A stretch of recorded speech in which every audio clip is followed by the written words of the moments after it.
Good afternoon, all of you. It's all clear now. Check. Yes, sir. Okay, very good. So I think so काफी सारे बच्चों ने homework complete किया है, photo भी send किए। तो आज हम उन्हीं सब डाउट्स का डिस्कशन लेने वाले हैं। सो यहाँ पर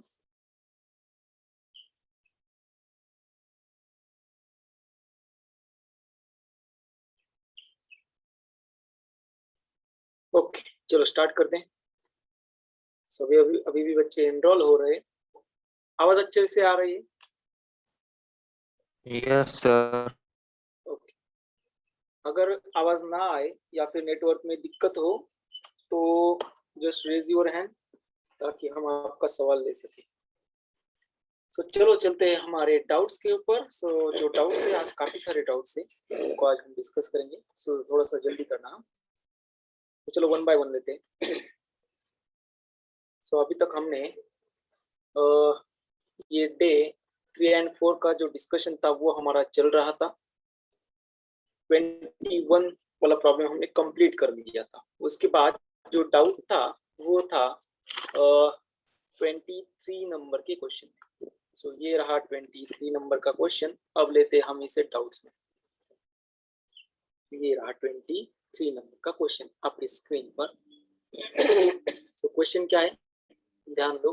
क्वेश्चन में बताया था इस तरह से,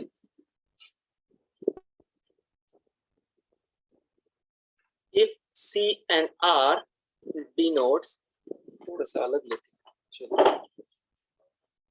बताया था C and R denotes capacity and resistance, और फिर पूछा था डायमेंशन ऑफ सी आर कितने होंगे। सो ध्यान दो, सबसे पहले जबकि हमें पता करना था सी आर की डायमेंशन कितने होंगे, इस तरह से। तो सी आर के डायमेंशन हमें फाइंड करने, तो हम लेते हैं पहले सी, यानी होता है कैपेसिटेंस। कैपेसिटेंस का फॉर्मूला रहता है चार्ज डिवाइडेड बाय पोटेंशियल, ये उसका फॉर्मूला होता है।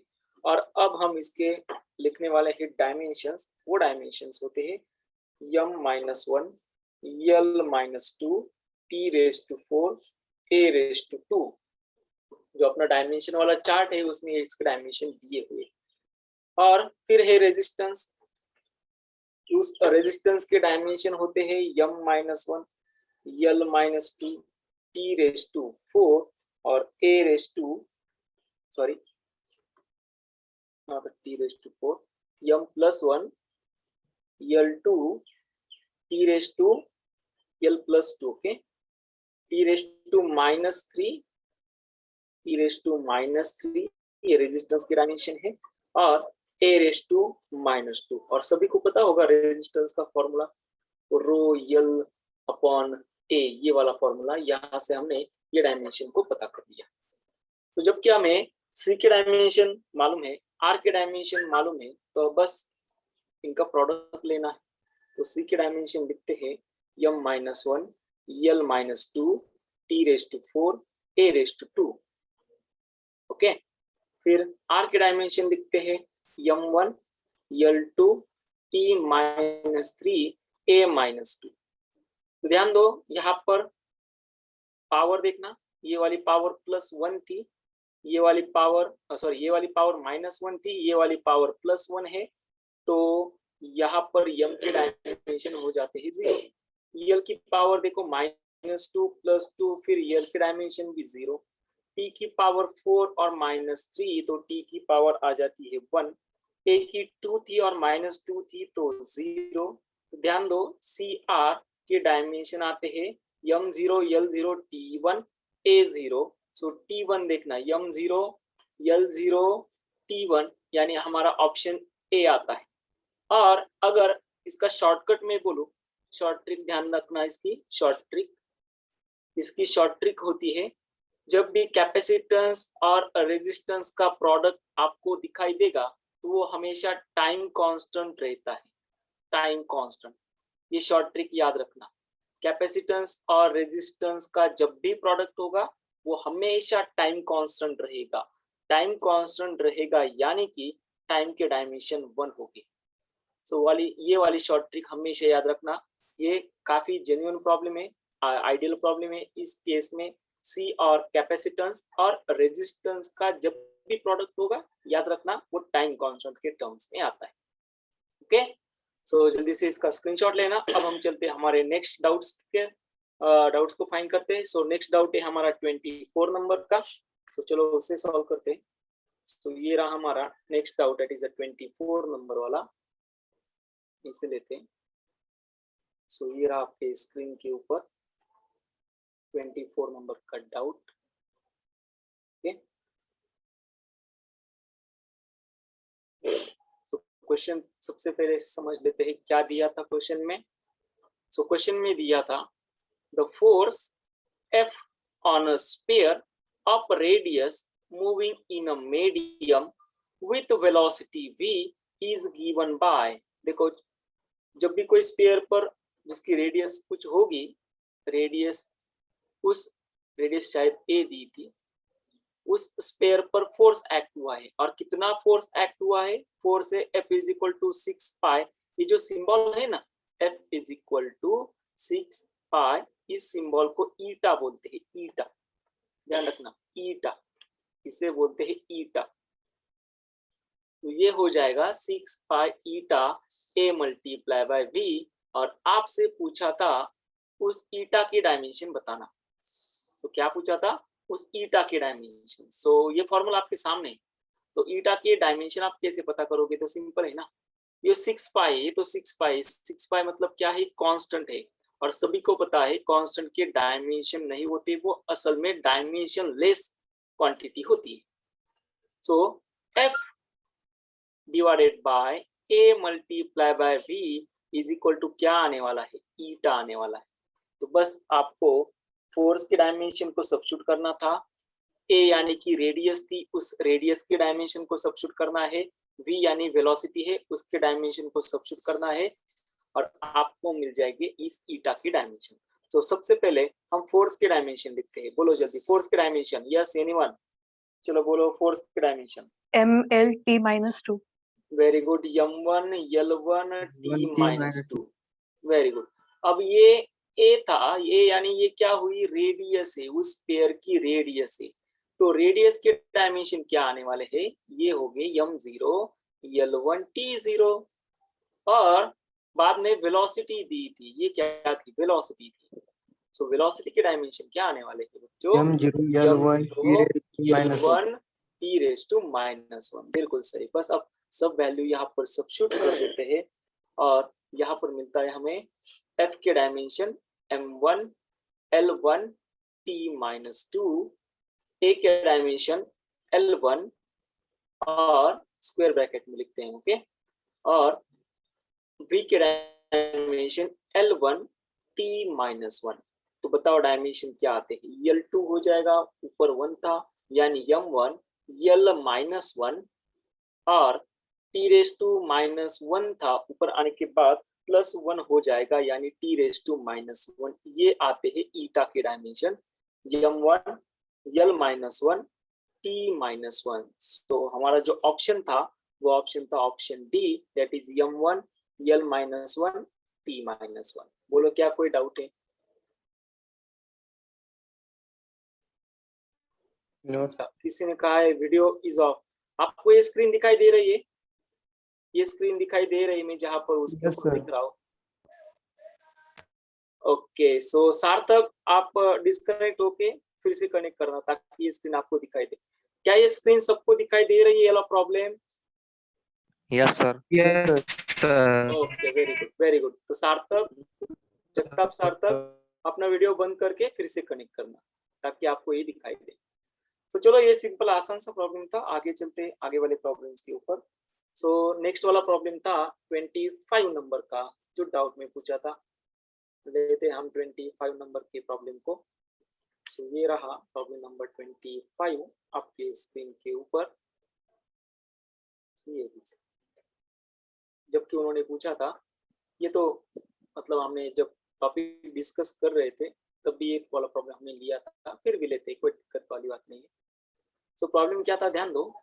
The equation of wave is given by, wave equation दिया था y इज equal to a sin omega x upon v minus k, ये वाला वेव इक्वेशन था। जबकि उन्होंने कहा था ओमेगा क्या है, एंगुलर वेलोसिटी है, v क्या है, लीनियर वेलोसिटी है, और पूछे थे डायमेंशंस कितने होंगे k के। सो आपको सभी को पता है कि जब भी साइन के टर्म्स में कोई एंगल आता है तो उसके डायमेंशन वो असल में वो डायमेंशन लेस क्वांटिटी होती है। यानी आप बोलोगे omega x upon v minus omega k is equal to, ये कौन सी क्वांटिटी आ जाएगी, डायमेंशन लेस क्वांटिटी आ जाएगी। मतलब आप इसे आप इस तरह से लिख सकते हो, omega x upon v is equal to omega multiply by k, और यहाँ पर ओमेगा और ओमेगा की टर्म्स कैंसिल हो जाती है, तो x upon v is equal to, अब बताना k के डायमेंशन। सो ध्यान दो, यहाँ पर इस x का मतलब होता है डिस्प्लेसमेंट, ये क्या है, डिस्प्लेसमेंट है, और v तो सभी को पता है वेलोसिटी, तो लिख लो यहाँ पर डिस्प्लेसमेंट के डायमेंशन L1, वेलोसिटी के डायमेंशन L1 t-1। तो अब हमें मिले हैं k के डायमेंशन। सो कितने आते हैं k के डायमेंशन, t⁻1। Sir, बोलो। that v is angular velocity. Omega is angular velocity, omega is angular velocity, ये वाली ओमेगा, और ये जो v थी ना, ये v हमारी linear velocity. Okay Yes, sir. Okay, तो यहाँ दोनों ऊपर ओमेगा ओमेगा कैंसिल हो जाता है, तो रहता क्या है, सिर्फ लीनियर वेलोसिटी। सो लीनियर वेलोसिटी के डायमेंशन आते हैं t⁻1। बोलो और कोई doubt? No, sir. Very good, very good. Shreyas ने कहा था x is always displacement in any example. Her example में हम नहीं ले सकते, जबकि वेव के इक्वेशन हो गए तो उस वेव के इक्वेशन में x हम डिस्प्लेसमेंट ले सकते हैं, ठीक है, हर एग्जांपल में नहीं। मानो कई बार दिया हो कि x दिया हो कई इक्वेशन में, और आपसे पूछा जाए x, ये असल में कोई सिंपल हार्मोनिक मोशन वाली टर्म्स यानी एम्पलीट्यूड भी हो सकती है। ध्यान दो, हर हमेशा ये नहीं होता कि x डिस्प्लेसमेंट में हो, कई बार वो अलग क्वांटिटी भी हो सकती है, तो इसमें कोई ज्यादा दिक्कत वाली बात नहीं। आगे चलते हैं नेक्स्ट प्रॉब्लम के ऊपर। सो आते हैं हमारे नेक्स्ट प्रॉब्लम पर, जबकि वो प्रॉब्लम था प्रॉब्लम नंबर 26 डाउट को था। सो ये लेते हैं, और ये लास्ट था इस एक्सरसाइज का डाउट्स। तो अब लेते हैं हमारा लास्ट वाला डाउट्स, फिर आते हैं हम हमारे नेक्स्ट डाउट्स के ऊपर। सो ये रहा डाउट्स, ये आपके सामने, थोड़ा सा बड़ा कर देते, ठीक है। तो ये आसान था, क्वेश्चन भी पूछा था, किसी ने पूछा होगा, कोई दिक्कत नहीं। सो क्वेश्चन था, force is given by F is equal to AT plus BT square, equation दिया था, जबकि उन्होंने कहा था T क्या है, असल में टाइम है, और पूछा था A और B की डायमेंशन बताओ। तो मैंने आपको ये सिखाया है F is equal to AT plus BT square, ये होमोजेनिटी इक्वेशन में हमने देखा था, यानी F इज इक्वल टू हो जाएगा AT और F इज इक्वल टू हो जाएगा BT स्क्वायर, जबकि F क्या था, फोर्स था, तो लिख लो फोर्स के डायमेंशन m1 L1 t-2, जबकि हमें पता करने थे A के डायमेंशन। सो T क्या था, टाइम के डायमेंशन, यानी m0 L0 t1। अब यहाँ पर आते हैं, यहाँ पर भी लिख लो फोर्स के डायमेंशन m1 L1 t-2, जबकि हमें B के डायमेंशन को पता करना था, और T के डायमेंशन थे m0 L0 t1 और उसकी पावर थी 2।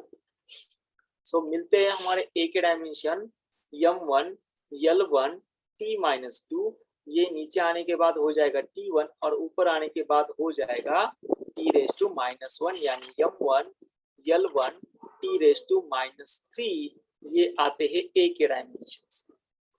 ठीक है, अब आते हैं B के डायमेंशन की तरफ। तो B के डायमेंशन क्या आते हैं, m1 L1 t-2, और यहाँ पर m0 L0 t⁻2, ऊपर आने के बाद वो माइनस हो जाएगा, और माइनस होते ही हमारे डायमेंशन मिल जाने वाले हैं m1 L1 t⁻⁻4। ऑप्शन कौन सा सही था, ऑप्शन सी। बोलो क्या कोई दिक्कत वाली बात, जल्दी बोलो, क्या कोई दिक्कत वाली बात?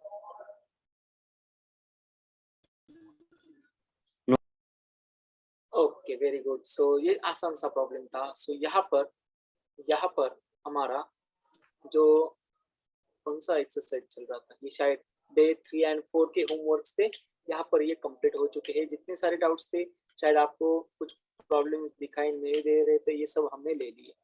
ठीक है, ओके। अब आते हैं हमारे नेक्स्ट एक्सरसाइज के ऊपर, जो कि डे 4 में सिर्फ 2 ही प्रॉब्लम्स डाउट्स में पूछे थे। ठीक है, वो प्रॉब्लम था प्रॉब्लम नंबर 5, डाउट्स में पूछा था। चलो प्रॉब्लम नंबर 5 लेते।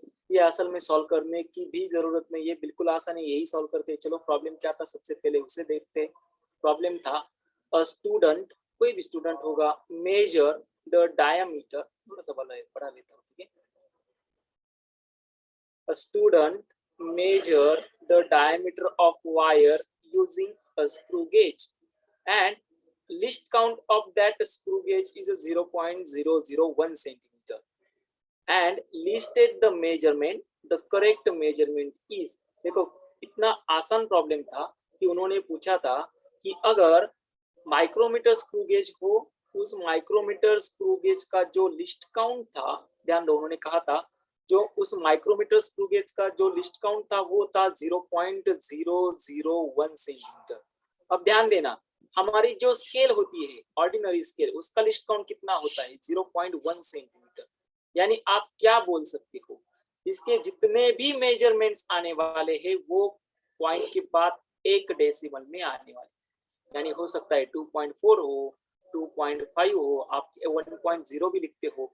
यानी जिस तरह जिस डिजिट में लिस्ट काउंट होगा, जितने डिजिट में लिस्ट काउंट होगा उतने डिजिट में उसके मेजरमेंट्स होते हैं। यही ट्रिक्स को हम यहाँ यूज करने वाले हैं। इस माइक्रोमीटर स्क्रू गेज का जो असल वाला लिस्ट काउंट था वो लिस्ट काउंट था पॉइंट के बाद 3 डेसिमल। पॉइंट के बाद कितने डेसिमल, 3 डेसिमल। सो आपको क्या करना था, सिर्फ ऑप्शन देखना था, उस ऑप्शन में से 3 डेसिमल वाला कौन सा ऑप्शन सही था पॉइंट के बाद, वही आपका करेक्ट आंसर होगा। बोलो कौन सा था। फर्स्ट में देखो क्या पॉइंट के बाद 3 डेसिमल है, बोलो। Yes, sir. तो हमारा फर्स्ट वाला करेक्ट हुआ। अगर हम सेकंड के पास आते हैं तो पॉइंट के बाद 1 डेसिमल है, वो वाला रॉन्ग है। यहाँ पर आते हैं पॉइंट के बाद 2 डेसिमल है, वो वाला रॉन्ग है। यहाँ पर आते हैं पॉइंट के बाद 4 डेसिमल है, सिग्निफिकेंट फिगर पढ़ा है ना, 4 डेसिमल है, तो इसे हम नहीं ले सकते। कितना चाहिए 0.001 सेंटीमीटर में, यानी ये इस इंस्ट्रूमेंट से हम पॉइंट के बाद 3 सिग्निफिकेंट 3 डेसिमल में ही हम हमारा आंसर लिख सकते हैं। तो इसीलिए हमारा ऑप्शन ए वाला सही था। बोलो क्या कोई दिक्कत वाली बात, बोलो जल्दी। आसान था। No, sir. Yes. ओके ठीक है, चलो फिर ये वाला आसान सा प्रॉब्लम था। अब चलते हैं हमारे नेक्स्ट टॉपिक पर। जो प्रॉब्लम दिया था वो था, बीच में कई प्रॉब्लम नहीं दिए थे मुझे, डाउट्स में नहीं मिले। सो अगर कोई होगा तो ग्रुप पर डाल दो, आपको इसका सॉल्यूशन मिल जाएगा। सो ये वाला लेते हैं प्रॉब्लम नंबर 11। चलो इसे सॉल्व करते हैं प्रॉब्लम नंबर 11 को। ये भी आसान था, कोई दिक्कत नहीं, फिर से सॉल्व करते हैं। सो यह रहा प्रॉब्लम नंबर 11 आपके स्क्रीन के ऊपर।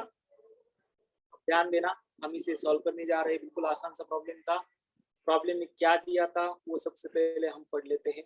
सो प्रॉब्लम में दिया था, थोड़ा सा इंटरेस्टिंग लेते क्योंकि लेजर लेते चलो।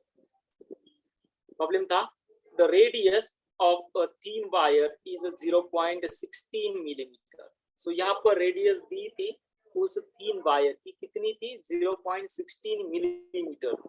और आगे दिया था the area of cross section of the wire in a millimeter square with correct significant figure is। Area correct significant figure में कितना होगा ये पूछा था। सो ध्यान दो, सबसे पहले एरिया का फॉर्मूला लिखते हैं। सो एरिया थीन वायर का एरिया जो होगा, वायर का एरिया, वो एरिया आप देखोगे pi multiply by r square में, ये वाला वायर का एरिया होता है। तो जब ए हमें रेडियस पता थी, रेडियस कितनी थी, रेडियस थी 0.16 मिलीमीटर, ठीक है ना, कितनी थी 0.16 मिलीमीटर। और आंसर उन्होंने किस यूनिट में पूछा था, आंसर उन्होंने पूछा था मिलीमीटर स्क्वायर इस यूनिट में, मिलीमीटर स्क्वायर ये वाली यूनिट में आंसर बताना था। तो सिर्फ आपको कोई भी कन्वर्जन करने की जरूरत नहीं है, तो सिर्फ पाई की वैल्यू सब्स्टिट्यूट कर दो 22/7 और आर जो था 0.16 मल्टीप्लाई बाय 0.16 कर लो। चलो बताओ एरिया कितना आएगा, सॉल्व करो, चलो बताओ जल्दी। 0.08 सिग्निफिकेंट सिग्निफिकेंट फिगर में बताना, सिग्निफिकेंट फिगर में बताना। 0.080 बोलो 0.80 आगे भी कुछ होगा क्योंकि सिग्निफिकेंट फिगर कन्वर्जन आता है ना, ये वाली बड़ी टर्म्स आने वाली, तो हमारा आंसर होगा 0.080384 आया इतनी टर्म्स में। ऑप्शन डी आया, कन्वर्जन नहीं करना, कन्वर्जन नहीं करना क्योंकि देखो ये आर स्क्वायर था और मल्टीप्लिकेशन में डिजिट बढ़ जाते, इसीलिए हम उसे इस तरह लेते हैं। ऑप्शन आया,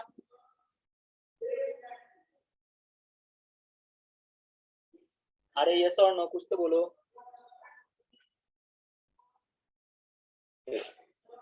ओके चलो आगे चलते हैं। सो यहाँ तक डाउट्स थे उसी एक्सरसाइज के, आगे वाले डाउट्स नहीं थे, लेकिन अगर फिर भी हो तो मुझे सेंड कर दो, मैं आपको इसका सॉल्यूशन दे दूंगा। सो चलो चलते हैं हमारे नेक्स्ट एक्सरसाइज के ऊपर, जो असल वाली एक्सरसाइज थी और काफी सारे डाउट्स इसके आए हुए हैं।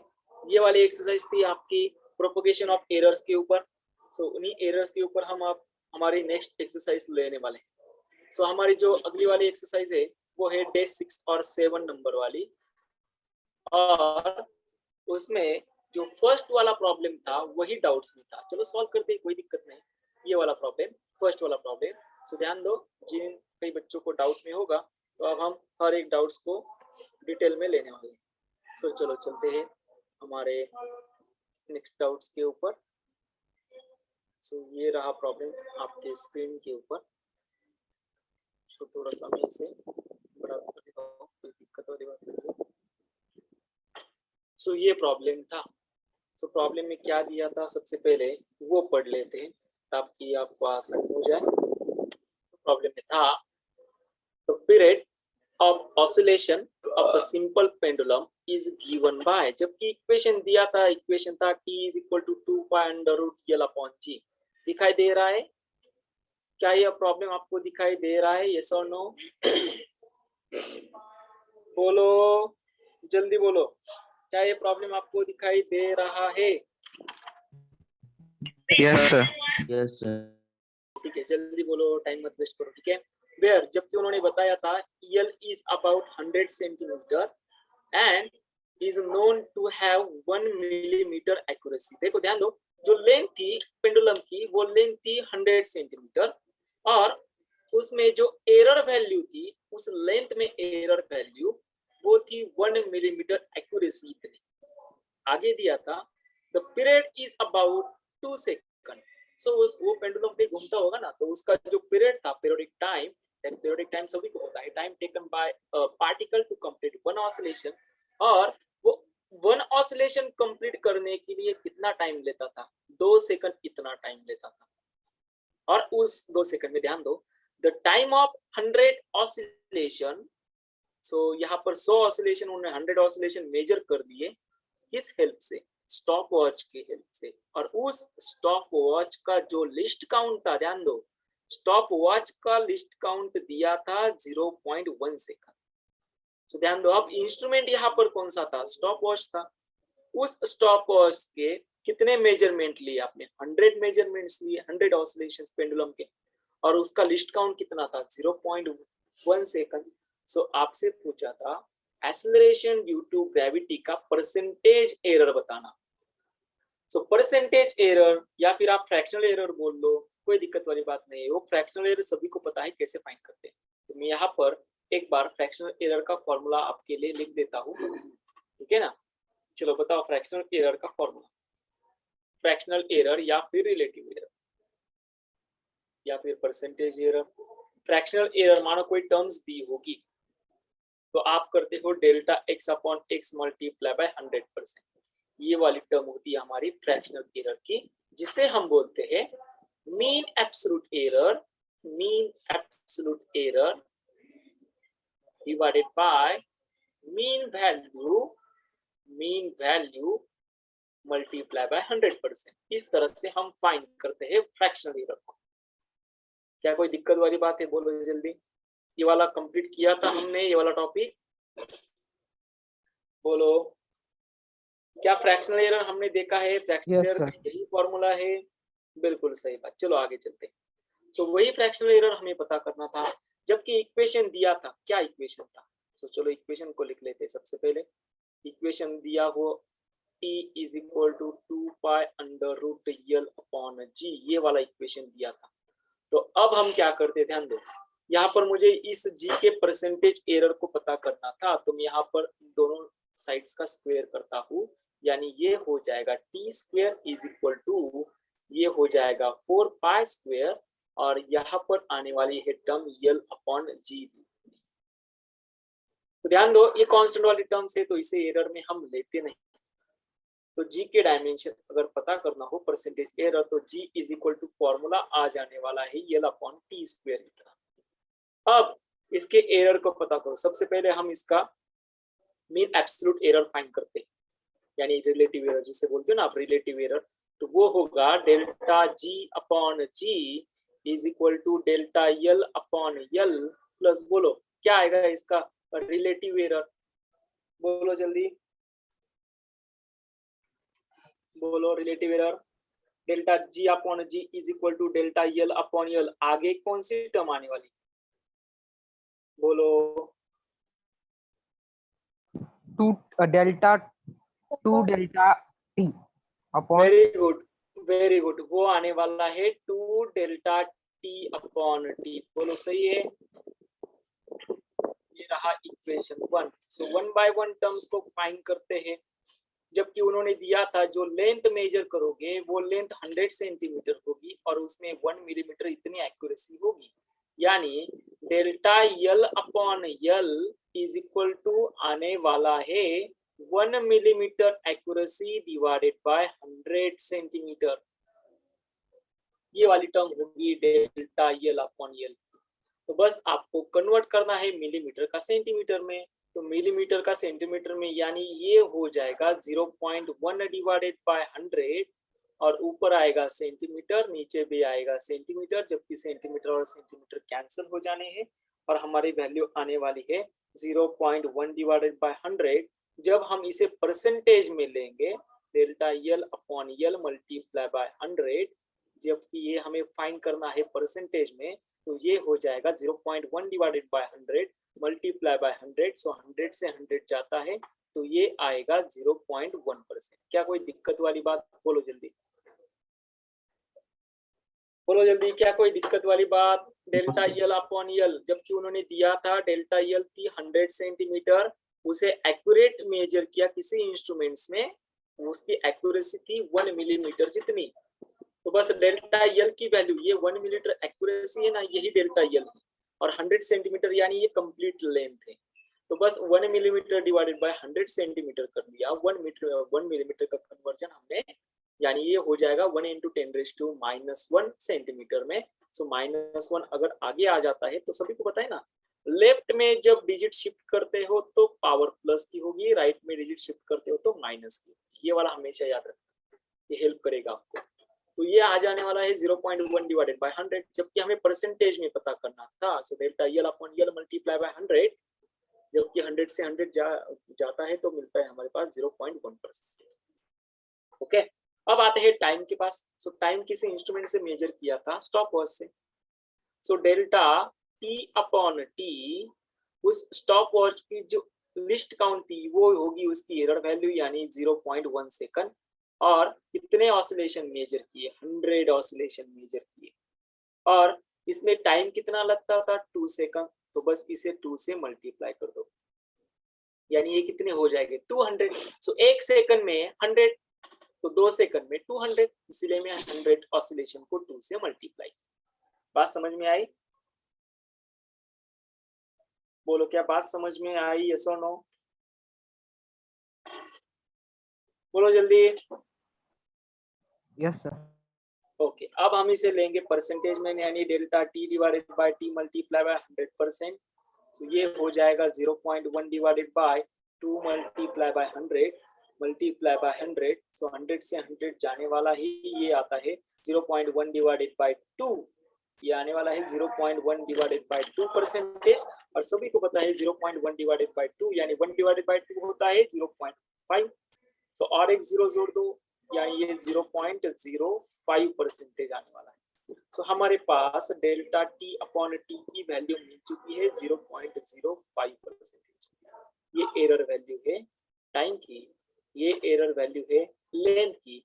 दोनों इक्वेशन हमारे पास है, तो हम इसे इक्वेशन 1 में सब्स्टिट्यूट करते हैं। So delta g upon g multiply by 100% is equal to delta l upon l multiply by 100 plus 2 multiply by delta t upon t multiply by 100। बस अब वैल्यू सब्स्टिट्यूट कर दो। Delta l upon l multiply by 100 कितना था 0.1% plus 2 multiply by delta t upon t multiply by 100 कितना था 0.05। सो अगर आप इसे सॉल्व करोगे तो ये आने वाला है डेल्टा जी अपॉन जी, बोलो कितना आता है? 0.25. Very good. सो आपका आंसर आने वाला है 0.2% में, 0.2%। सो जिन किसी को डाउट था, आपका ऑप्शन आता है सेकंड 0.2%। फिर से बताता हूँ, कोई दिक्कत वाली बात नहीं है। देखो ध्यान दो, टाइम का इक्वेशन दिया था t is equal to 2 pi under root l upon g. Okay ठीक है श्रद्धा, मैं इसे स्क्रॉल भी करता हूँ, कोई दिक्कत वाली बात नहीं है। सो यहाँ पर दिया था time period of oscillation of simple pendulum t is equal to 2 pi under root l upon g, जबकि लेंथ 100 सेंटीमीटर मेजर की 1 मिलीमीटर एक्यूरेसी इंस्ट्रूमेंट से, और उस पीरियोडिक टाइम जो टाइम ऑसिलेशन लग रहा था उसके 2 सेकंड, और 100 ऑसिलेशन मेजर किए स्टॉप वॉच से, जिसका लिस्ट काउंट था 0.1 सेकंड।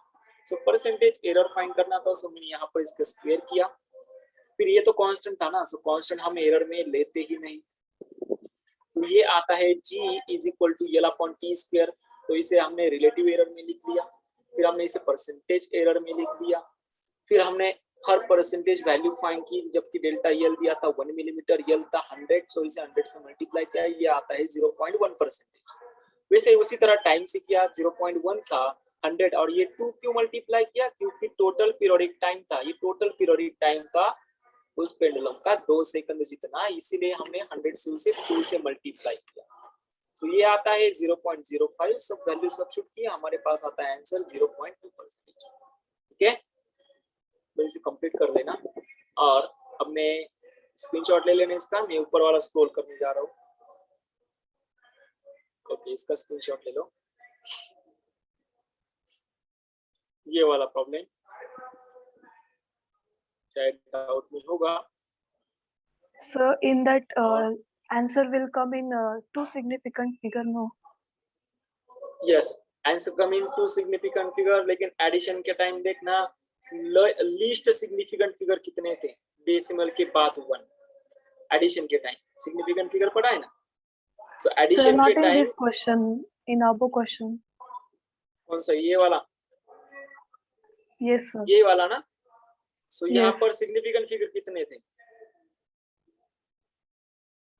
कितने सिग्निफिकेंट फिगर थे यहाँ पर, ध्यान दो। यहाँ पर ये अगर मल्टीप्लाई करोगे तो ये यहाँ पर कितने सिग्निफिकेंट फिगर होंगे, तो जितने ज्यादा सिग्निफिकेंट फिगर, क्योंकि ये तो आने वाला है ना, ये कितना आएगा 3.40, और ये बोलो ये कितना आने वाला है, So but बोलो इसका before multiplication. multiplication, the significant figure is 2. That's why. अच्छा अच्छा, सो आपका कहना है कि सिग्निफिकेंट फिगर 2 थे, सो लिस्ट सिग्निफिकेंट फिगर में लेना। सो आपका कहना होगा कि इसका आंसर बी वाला आएगा 0.080, ये वाला ना। Yes, sir.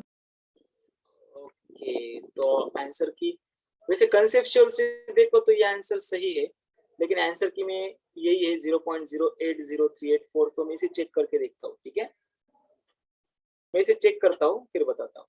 वैसे मुझे भी लग रहा है इसका आंसर नहीं था, तो चलो चेक करते हैं। ओके, और कोई दिक्कत? No, sir.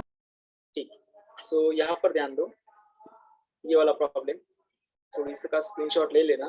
अब मैं चलूंगा हमारे नेक्स्ट वाले प्रॉब्लम के ऊपर। सो ये रहा प्रॉब्लम हमारा, जो डाउट्स में है वो है नंबर देखता हूँ, सेकंड वाला प्रॉब्लम डाउट्स में, ये वाला। सो इस प्रॉब्लम को अब हम लेने वाले हैं प्रॉब्लम नंबर 2। ओके, सो ये भी आसान था, फिर से सॉल्व करते हैं, कोई दिक्कत नहीं।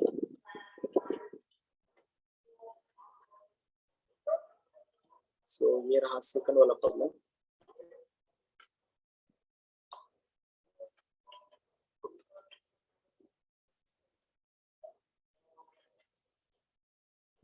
ठीक है, सो प्रॉब्लम था आपके स्क्रीन पर दिया होगा, देख लेना, मैं इसे पढ़ता भी हूँ। सो ये था problem, percentage error in the measurement of mass and speed are 2%। अगर इकाई ना दिया तो मैं इसे थोड़ा सा जूम भी करता हूँ, ठीक है।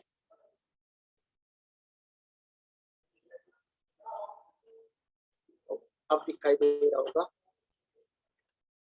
तो ध्यान दो क्या दिया था, ये सबसे पहले हम देख लेते हैं। सो प्रॉब्लम में दिया था the percentage error in the measurement of mass and speed are 2% and 3%। और आगे था how much will be the maximum error in the estimation of kinetic energy obtain by measuring mass and speed. So आपसे पूछा था कि kinetic energy में error, percentage error कितना होगा। सो बिल्कुल आसान सा सवाल था, जबकि काइनेटिक एनर्जी का फॉर्मूला क्या है, बोलो फॉर्मूला ऑफ काइनेटिक एनर्जी, बोलो जल्दी। 1/2 mv square. Half of m multiply by v square. Very good. अगर आप इसका परसेंटेज पता करोगे तो परसेंटेज में क्या होगा, change in kinetic energy upon original kinetic energy, जबकि हाफ क्या था, कांस्टेंट था, वो तो हम लेते नहीं।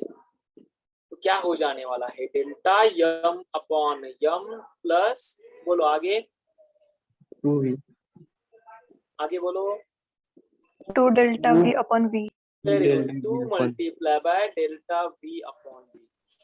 ओके, अब यहाँ पर क्या दिया था, देखो परसेंटेज एरर दिया था, यानी delta m upon m multiply by 100% is equal to था 2%।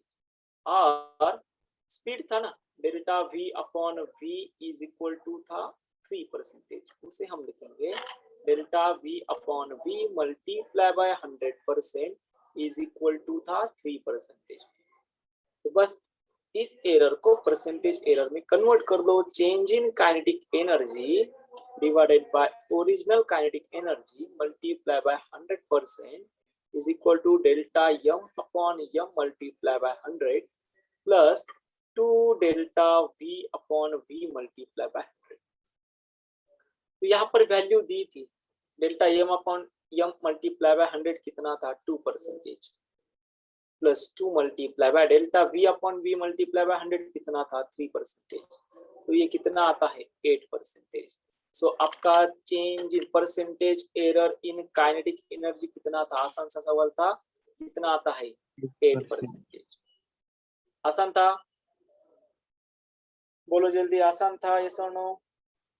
Yes sir. Okay, very good. So इसी तरह चलते हैं, स्क्रीनशॉट ले लेना इसका सॉल्यूशन का। आगे के प्रॉब्लम की तरफ चलते, आगे वाला प्रॉब्लम था प्रॉब्लम नंबर 4, जबकि कई बच्चों ने इसे डाउट में दिया था। सो हम सॉल्व कर लेते हैं प्रॉब्लम नंबर 4 को। ये भी आसान सा प्रॉब्लम था, सिर्फ वॉल्यूम को पता करना था, लेकिन कोई दिक्कत नहीं, आखिरकार क्वेश्चन होता है। सो ये लेते हैं हमारा नेक्स्ट प्रॉब्लम यहाँ पर। सो पूछा था परसेंटेज एरर कितना होगा, परसेंटेज एरर। ओके, सो यहाँ पर क्वेश्चन दिया था, ध्यान दो, दिखाई दे रहा होगा सबको,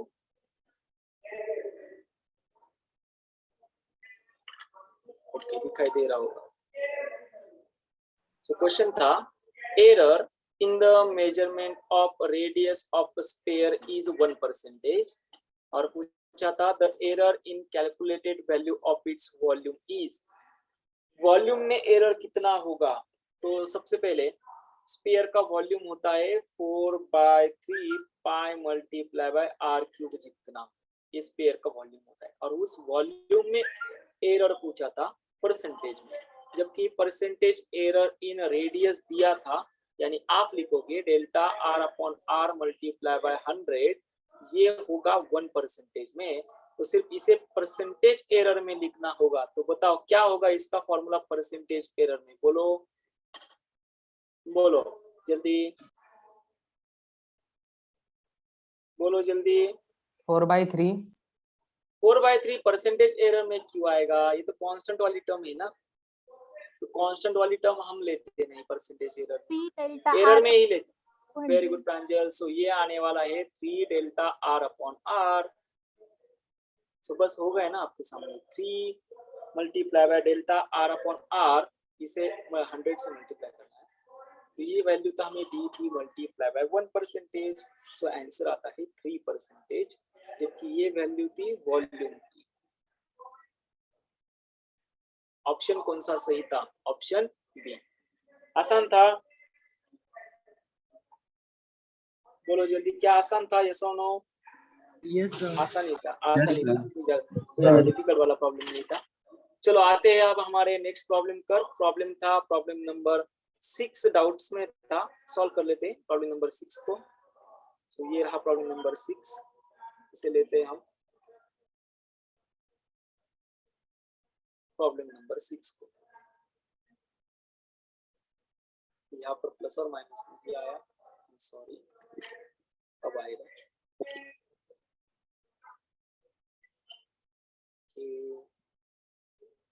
ये रहा 2 minute. Now here is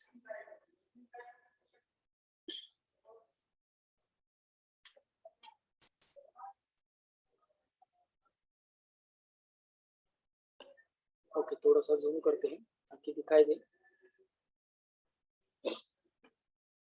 minute select करता हूँ। ओके, सो दिखाई दे रहा होगा। सो प्रॉब्लम दिया था, ये रहा।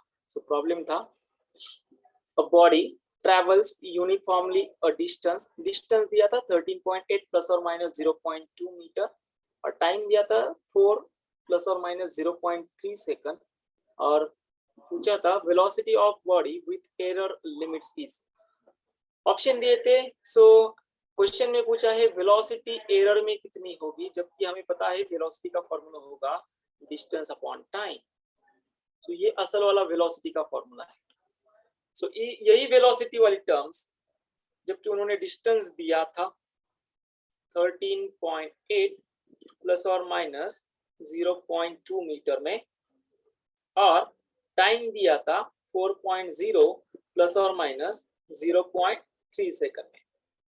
तो मैंने आपको पढ़ाया है कि ये वाली जो क्वांटिटी होती है, ये वाली असल मानी रियल वैल्यू होती है, और ये वाली एरर वैल्यू होती है। और फिर से यही वाली हमारी रियल वैल्यू होगी, और ये वाली हमारी एरर वैल्यू होगी। तो जब हमारा फाइनल रिजल्ट आएगा, तो फाइनल रिजल्ट क्या होगा? v फाइनल, जिसे हम लिखेंगे v प्लस और माइनस डेल्टा v के टर्म में। सो अब फाइंड क्या करना है? रियल वेलोसिटी फाइंड करनी है, रियल वेलोसिटी, और उसके बाद क्या फाइंड करना है?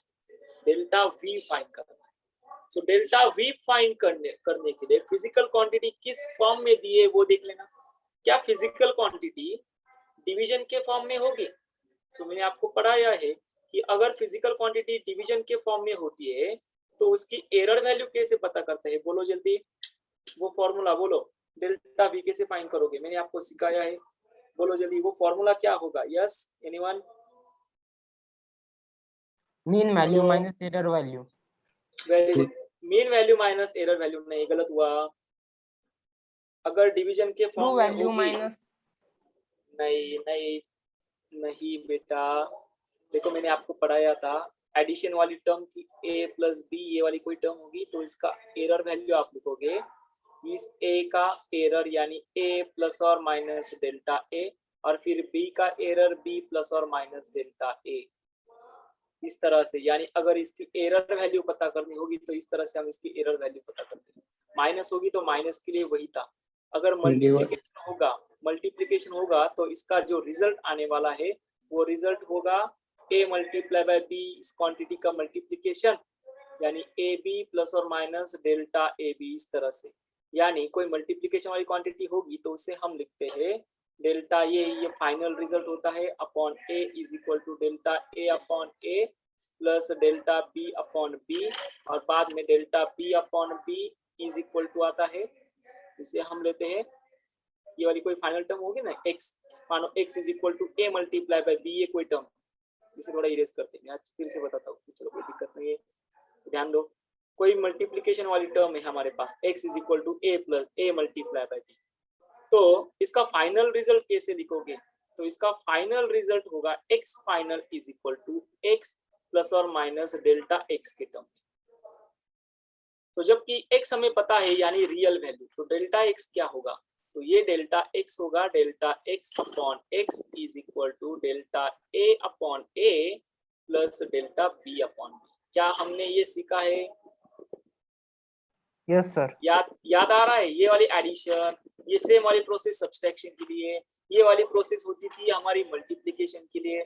और अगर ऐसे वाली टर्म होगी a अपॉन b, तो इसको कैसे फाइंड करोगे आप? x फाइनल यानी इसका रिजल्ट होगा x प्लस और माइनस डेल्टा x की टर्म, जबकि ये वाला x टर्म होगी a अपॉन b, और ये डेल्टा x क्या होगा बोलो? अब ये डेल्टा x बताओ, ये वाला डेल्टा x बोलो जल्दी, टाइम नहीं हमारे पास, जल्दी बोलो।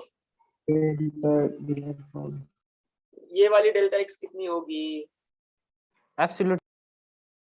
अरे ये वाली डेल्टा x और ये वाली डेल्टा x मल्टीप्लिकेशन यानी एरर वैल्यू सेम ही होगी ना, यानी डेल्टा x अपॉन x, फिर डेल्टा a अपॉन a, फिर delta b upon b।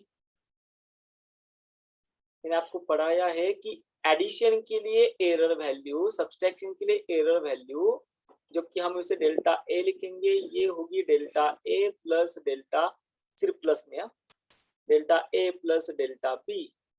Subtraction के लिए सिर्फ वही प्रोसेस, मल्टीप्लिकेशन के लिए delta x upon x is equal to delta a upon a plus delta b upon b, और वही वाली प्रोसेस होगी हमारे डिवीजन के लिए। याद आ रहा है कुछ? अरे कुछ याद आ रहा है? हाँ, इसलिए बोलता हूँ रिवीजन करो, रिवीजन करो, जितनी ज्यादा रिवीजन करोगे उतने ज्यादा एक्सपर्ट हो जाओगे। सो अब हमें डेल्टा v फाइंड करना है, जबकि v हमें पता है ना, डेल्टा v क्या होगा? So delta v upon v is equal to आने वाला है डिस्टेंस, यानी इसे हम लिखेंगे s अपॉन t के टर्म में ताकि याद रहे। तो ये होगा delta s upon s plus delta t upon t, हमेशा इसे ऐड करना है, हमेशा ऐड करना है, ध्यान रखना। तो सबसे पहले ये वाला इक्वेशन 1, ये वाला इक्वेशन 2, और जो फाइनल होगा, फाइनल क्या होगा? फाइनल लिखते हैं डेल्टा v, जिसे हमें पता करना था वो होगा v प्लस और माइनस डेल्टा v के टर्म, इसे हम डेल्टा v फाइनल लिखते हैं, या फिर फाइनल रिजल्ट लिखते हैं, चलो सिर्फ फाइनल बोलते हैं, v फाइनल। सो अब हमारे पास सब हमारे इक्वेशंस रेडी है। सो सबसे पहले हम इक्वेशन 1 सॉल्व करते हैं। तो इक्वेशन 1 क्या था? v is equal to s upon t। अब गिवन वैल्यू देखो, गिवन वैल्यू में ये s कौन सी वैल्यू है? Real value. टाइम कौन सी वैल्यू है? Real value. तो वेलोसिटी क्या होगी? Real value upon real value, यानी 13.8 डिवाइडेड बाय 4। बोलो कितना आता है? 13.8 डिवाइडेड बाय 4। सॉल्व करो। 3.45। वेरी गुड, ये वैल्यू आने वाली है 3.45 मीटर पर सेकंड में, ये होगी वेलोसिटी, ये असल वाली वैल्यू है। अब फाइंड करना है इक्वेशन 2, यानी delta v upon v is equal to delta s upon s plus delta t upon t। जबकि हमें डेल्टा v फाइंड करना था, v पता था, तो कोई दिक्कत नहीं, delta v is equal to v multiply by delta s upon s plus delta t upon t। अब देखो डेल्टा v की वैल्यू कितनी थी? 3.45 डेल्टा एस बोलो इस इक्वेशन से, डेल्टा एस बोलो, चलो जल्दी करो, जल्दी बोलो, क्या कर रहे हो तुम लोग। इक्वेशन था s is equal to 13.8 plus और माइनस 0.2, और मैंने सिखाया है कि जो डेल्टा के टर्म्स में कोई भी वैल्यू होगी वो होती है एरर वैल्यू। सो यहाँ पर एक है हमारी रियल वैल्यू और एक है हमारी एरर वैल्यू।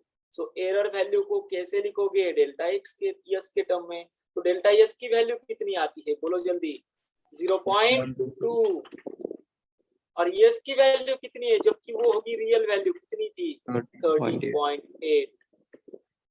आ रहा है कुछ।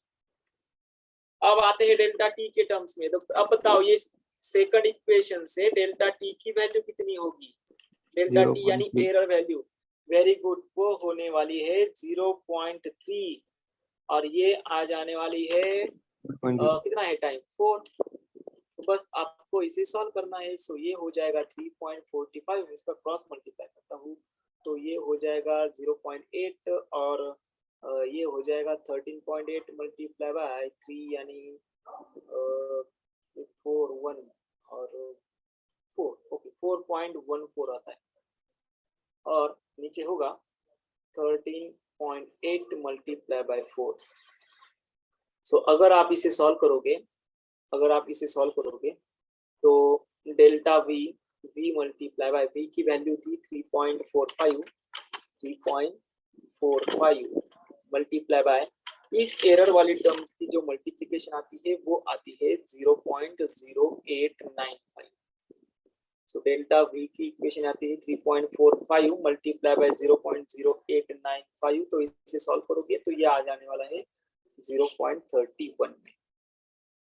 0 कितना आएगा, 31 में। सो अब देखो हमारे पास क्या है, तो हमारे पास v भी है और हमारे पास डेल्टा v भी है।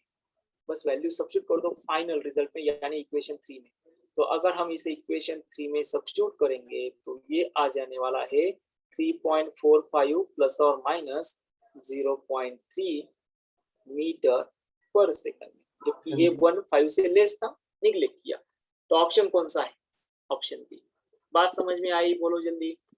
मैं फिर से बताता हूँ, शायद ये वाला प्रॉब्लम हमारे पास सॉल्व भी है। देखता हूँ शायद मेरे पढ़ने में आए प्रॉब्लम सॉल्व भी। ओके, ये वाला प्रॉब्लम, यही वाला प्रॉब्लम था। देखो ध्यान दो आप, यही वाला प्रॉब्लम था। देखो डिस्टेंस दिया था, टाइम दिया था, velocity is equal to distance upon time, find की। Delta v upon v find किया 0.0895, और इसे v से मल्टीप्लाई किया तो कितना आता है 3.5 प्लस और माइनस 0.31। यही वाला सॉल्यूशन में प्रॉब्लम था, यस और नो, बोलो जल्दी। प्रॉब्लम समझ में आया, यस और नो। शायद हमने ये प्रॉब्लम क्लास में भी लिया था, कुछ तो बोलो। अरे समझ में आ रहा है, Yes, sir. Yes, sir. हाँ तो जल्दी बोलो ना। अब आते हैं हमारे नेक्स्ट प्रॉब्लम के ऊपर। सो जबकि ये 6 वाला डाउट्स में था उसे हमने सॉल्व कर लिया, जिसका ऑप्शन था बी, और 7 वाला भी डाउट्स में था। तो 7 वाले प्रॉब्लम में कहा था द परसेंटेज एरर, इस ऊपर वाले प्रॉब्लम में कितने परसेंटेज एरर हो गए। तो बिल्कुल आसान है, देखो यहाँ पर ही है वो इसका solution. So percentage error delta v upon v multiply by 100%। So delta v upon v कितना आता है 0.089, उसे 100 से मल्टीप्लाई कर दो, वो आ जाएगा 8.95%। जबकि यहाँ पर उन्होंने राउंड ऑफ किया है 9% में, जबकि यहाँ पर दिया था ऑप्शन सी होगा आपका 8.95%। ओके ठीक है। सो ये दोनों आसान से प्रॉब्लम थे। अब चलते हैं प्रॉब्लम नंबर 10 के ऊपर, जबकि वो डाउट में पूछा था। सो ये रहा प्रॉब्लम नंबर 10 आपके लिए, सॉल्व करता हूं मैं। चलो कोई दिक्कत नहीं, आसान सा प्रॉब्लम था, फिर भी सॉल्व करते हैं। सो ये रहा प्रॉब्लम नंबर 10 आपके स्क्रीन के ऊपर।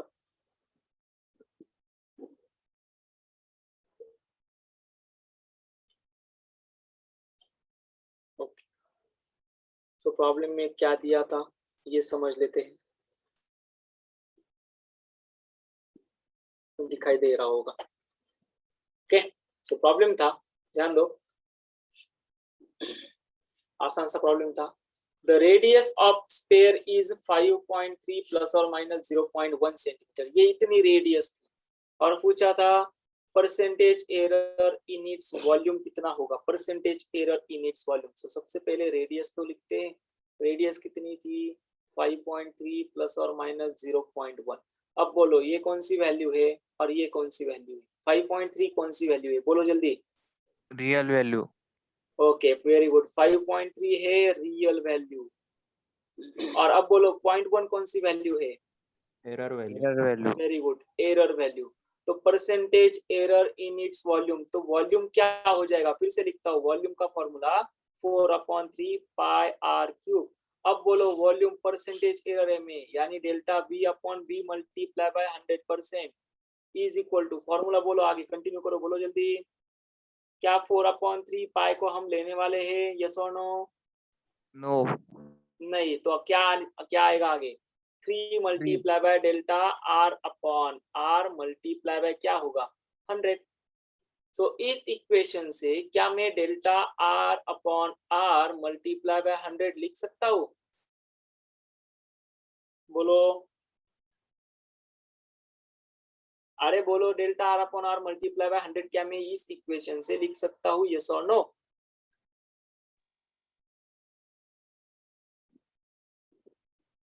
अरे क्या कर रहे हो तुम लोग, लिख सकते हैं या नहीं? अब देखो ध्यान दो, ये वाली आर वैल्यू थी, ये वाली डेल्टा आर वैल्यू थी। सो बस हो गए ना, डेल्टा आर की वैल्यू कितनी है 0.1, आर वैल्यू कितनी है 5.3 मल्टीप्लाई बाय 100, बस इसे यहाँ पर सब्स्टिट्यूट करना था। सो 3 multiply bye 0.1 divided by 5.3 multiply by 100, खत्म। Option B. प्रॉब्लम समझ में आया या नहीं, बोलो यस और नो? Yes, sir. आसान था, रेडियस ऑफ स्फीयर दी थी, वॉल्यूम पूछा था, वॉल्यूम का फॉर्मूला लिख लिया, डेल्टा आर अपॉन आर, इसी इक्वेशन से मैंने फाइंड किया, कहीं नहीं, कहीं और गया ही नहीं, यही वाला इक्वेशन था, सिर्फ डेल्टा आर की वैल्यू जबकि ये थी, आर की वैल्यू जबकि ये थी। सो परसेंटेज एरर चाहिए तो 100 से मल्टीप्लाई कर दो भाई, तो हमारा आंसर आएगा 3 multiply bye 0.1 divided by 53 multiply by 100। सो ये वाला आसान सा प्रॉब्लम हुआ। अब चलते हैं नेक्स्ट प्रॉब्लम के ऊपर। सो नेक्स्ट वाला जो प्रॉब्लम था उसके साथ वाला ही प्रॉब्लम था, यानी ये वाला प्रॉब्लम था, प्रॉब्लम नंबर 11। सो चलो इस प्रॉब्लम नंबर 11 को आप डाउट्स में लेते हैं, ये वाला भी आसान है। सो ये रहा प्रॉब्लम नंबर 11 आपके स्क्रीन के ऊपर।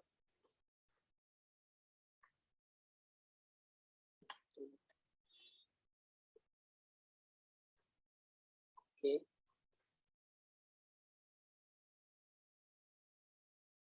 ठीक हो गया।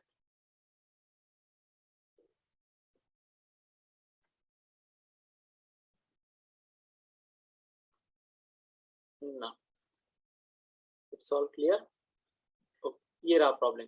सो प्रॉब्लम था, in a thin wire of length L meter increases in length by 2% when heated through 10 degrees Celsius. What is the percentage increase in area when a square copper sheet of length L meter is heated through 10 degrees Celsius? ध्यान दो, आपको सिर्फ यहाँ पर error value को ढूंढना है, ये कितना हिट किया उसे कुछ लेना देना नहीं। सो उस 3 वायर कॉपर की जो लेंथ थी वो कितनी थी, L मीटर जितनी लेंथ थी, और उसे इंक्रीज किया कितने परसेंटेज में, 2% में। कब इंक्रीज हुआ, जब 10% इतना टेम्परेचर बढ़ा तब। तो उन्होंने पूछा था उसी 10% डिग्री सेल्सियस यानी 10 डिग्री सेल्सियस के लिए उसका एरिया कितना इंक्रीज हुआ होगा। तो एरिया का फॉर्मूला, क्या area L multiply by L यानी लेंथ स्क्वायर हो सकता है, बिल्कुल हो सकता है, बोलो, अरे हो सकता है या नहीं? Yes, sir. तो लेंथ स्क्वायर होगा, यानी इसे L स्क्वायर लिखेंगे तो इसका एरिया क्या होगा, delta A upon A multiply by 100% is equal to 2 multiply by delta L upon L multiply by 100%. तो जबकि उन्होंने दिया था delta L upon L multiply by 100% कितना पड़ा 2% में। सो इसे यहाँ पर सब्स्टिट्यूट कर दो ना, खत्म आंसर। 2 multiply by 2% कितना आता है 4%। यही तो इतना एरिया बढ़ने वाला है। सो अगर आप हीट करने से लेंथ दुगनी हो जाएगी तो एरिया 4 टाइम्स बढ़ेगा। बात आई समझ में? चलो बात समझ में आई? यस और नो बोलो जल्दी। Yes. ओके ठीक है, इसका स्क्रीनशॉट ले लेना। आगे की प्रॉब्लम के ऊपर चलते हैं। सो नेक्स्ट वाला प्रॉब्लम था इसके साथ वाला प्रॉब्लम नंबर 12। अब हम इसे लेते हैं। सो ये रहा प्रॉब्लम नंबर 12। ये भी आसान था लेकिन डाउट्स में पूछा है, कोई दिक्कत नहीं, डाउट्स तो हम लेने वाले। सो ये रहा नेक्स्ट प्रॉब्लम।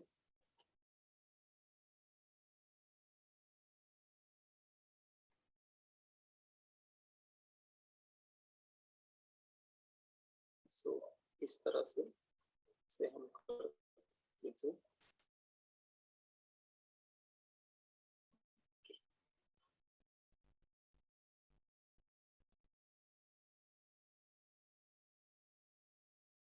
तो ध्यान दो, शायद यहाँ पर क्लियर नहीं दिखाई दे रहा तो मैं इसे यहाँ पर ही सॉल्व करता हूँ। ठीक है, सो चलो यही पर इसे सॉल्व करते हैं। सो क्या दिया था सबसे पहले वो समझते हैं। ओके, सिर्फ यही वाला प्रॉब्लम होगा, उसके बाद हम हमारा लेक्चर एंड करेंगे और आपको होमवर्क भी आते जाते देने वाले। सो क्वेश्चन था अ फिजिकल क्वांटिटी, ये वाला, a physical parameter A can be determined by measuring the parameters B, C, D and E using relation दिया था, relation था A is equal to B raised to alpha C raised to beta upon D raised to gamma and E raised to delta। जबकि उन्होंने कहा था if the maximum error in the measurement of B, C, D and E are, देखो जब आप B को major करोगे तो उसमें एरर था, यानी लिखोगे आप delta B upon B multiply by 100%, वो होगा B1% में। फिर delta C upon C multiply by 100%, वो था C1% में। फिर delta D upon D multiply by 100%, वो था D1% में। और आखिर में delta E upon E multiply by 100%, वो था E1% में। तो सब वैल्यू दी थी, B1%, C1%, D1%, E1% और इक्वेशन भी दिया था। अब बताओ इस इक्वेशन की एरर वैल्यू कितनी होगी? तो ये एरर वैल्यू होगी delta A upon A is equal to alpha multiply by delta B upon B। बोलो क्या सही है? जल्दी बोलो, टाइम नहीं हमारे पास। आगे क्या होगा बोलो, आगे की टर्म बोलो, आगे की टर्म बोलो जल्दी। इसी इक्वेशन से आगे की एरर वाली टर्म बोलो। अरे सिर्फ पावर को आगे लेकर आना था, पावर को सिर्फ आगे लेकर आओ। बीटा, ये हो गया बीटा, बोलो आगे डेल्टा C अपॉन C, बोलो सही है।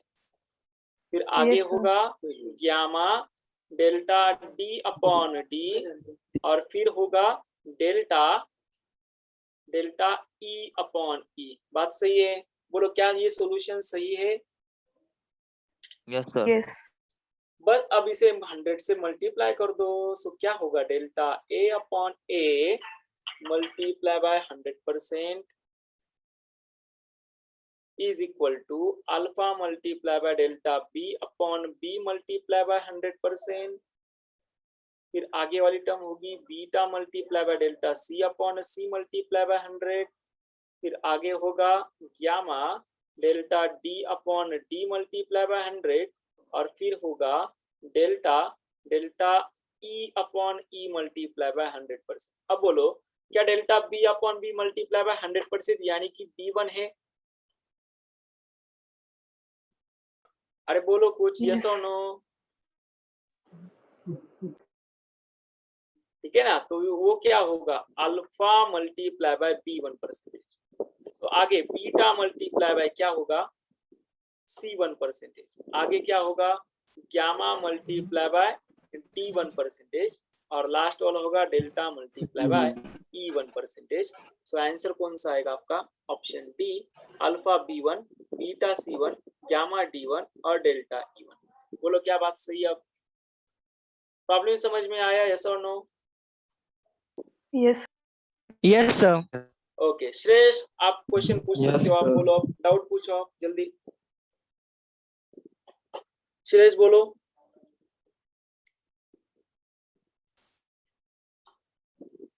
अच्छा, उसने कहा है unit of force is 2 Newton, length थी 4 मीटर एंड वेलोसिटी थी 6 मीटर पर सेकंड, मास क्या होगा?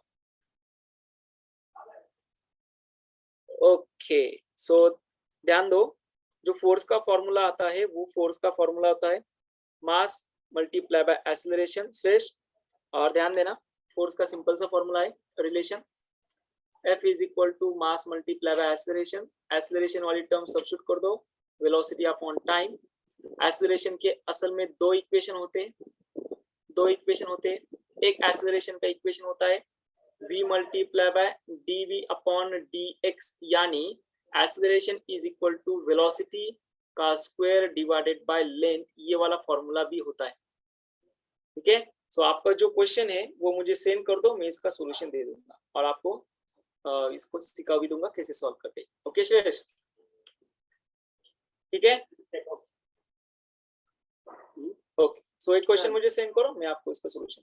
सो आज के लिए यहाँ पर रुकते हैं, कल हम फिर से इसी प्रॉब्लम, आगे वाले प्रॉब्लम को डिस्कस करेंगे। तो तब तक के लिए आपको होमवर्क है, ध्यान दो। अब आपके लिए होमवर्क है, ध्यान दो यहाँ पर। सो नेक्स्ट वाला आपका होमवर्क है प्रॉब्लम डे 8 और 9 का। कई बच्चों ने इसे कंप्लीट किया है लेकिन कई बच्चों का बाकी है, तो डे 8 और 9 कंप्लीट कर लो। उसके बाद आपके लिए होमवर्क है एक्सरसाइज 1। सो आज मुझे आप लोग डेट 8 और 9 का होमवर्क भेजोगे, साथ ही साथ एक्सरसाइज 1 का भी होमवर्क आज मुझे आप सेंड करना है। सिर्फ 17 क्वेश्चन है। सो जितने सॉल्व हुए उतने सॉल्व करो, जितने डाउट्स है उसे डाउट्स के तौर पर मुझे सेंड करो। ओके, सो यहाँ पर आज के लिए रुकते हैं। सो डाउट मुझे 5 PM से पहले सेंड करना, ठीक है? पढ़ाई करते रहेगा, then okay, bye bye, take care.